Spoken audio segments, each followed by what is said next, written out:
The Treasury Department said last week that we will hit the debt ceiling again near the end of the year. Are you prepared? Well, I think the debt ceiling will come after the first year. But please, everyone, accept this. They tried it before. They, the Republicans, they tried it before. We're going to shut down the government, and we're not going to raise the debt ceiling. If they want to go through that again, fine. But we're not going to be held subject to something that was done as a matter of fact in all previous administrations. Will you support raising it by another $2.4 trillion? If it has to be raised, we'll raise it. Let's start with President Obama. Here's White House spokesman Jay Carney this afternoon. We cannot play chicken with the economy in this way. It's just too darn risky. It is not appropriate. Too risky, not appropriate. Here's Senator Obama on March 16, 2006, explaining why he was voting against raising the debt ceiling then. Washington is shifting the burden of bad choices, he said, today onto the backs of our children and grandchildren.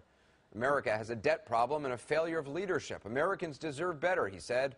I therefore intend to oppose the effort to increase America's debt limit. So that's 180 degrees opposite from his position now. And here's how spokesman Robert Gibbs explained when the question first came up back in January. This quote from a senator. The fact that we're here today to debate raising America's debt limit is a sign of leadership failure.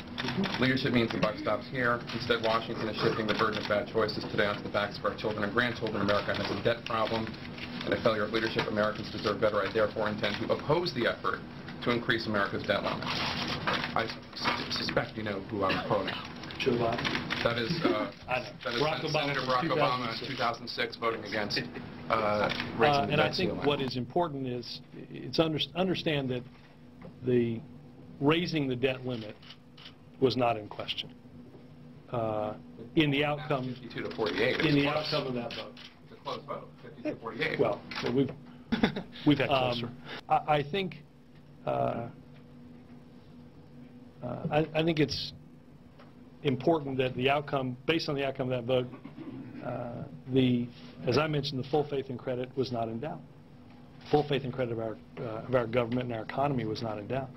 And the president used it to make a point about needing to get serious about fiscal discipline. And so I think it is up to, and it's important for Congress, because we know not to play politics with this, not to play games, to find a way to raise that debt limit, understanding that we have to, as I mentioned to Matt, we're going to have to take some serious steps to get our fiscal house in order.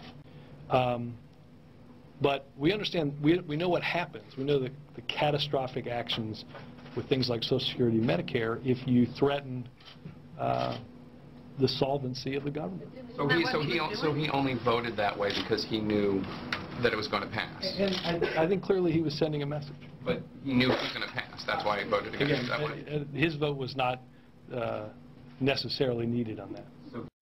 The problem is that the way Bush has done it over the last 8 years is to take out a credit card from the Bank of China in the name of our children, driving up our national debt from $5 trillion for the first 42 presidents.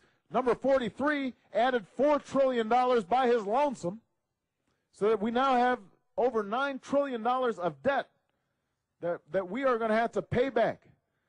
$30,000 for every man, woman, and child. That's irresponsible. It's unpatriotic. If my Republican friends believe that increasing our debt by almost $800 billion today and more than $3 trillion over the last 5 years is the right thing to do, they should be upfront about it. They should explain why they think that more debt is good for our economy. How can the Republican majority in this Congress explain to their constituents that trillions of dollars of new debt is good for our economy? How can they explain that they think it's fair to force our children, our grandchildren, our great-grandchildren to finance this debt through higher taxes? That's what it'll have to be. Why is it right to increase our nation's dependence on foreign creditors? They should explain this. Maybe they can convince the public they're right. I doubt it. Because most Americans know that increasing debt is the last thing we should be doing. After all, I repeat, the baby boomers are about to retire. Under the circumstances, any credible economist would tell you we should be reducing debt, not increasing it. Democrats won't be making arguments to support this legislation, which will weaken our country. Weaken our country.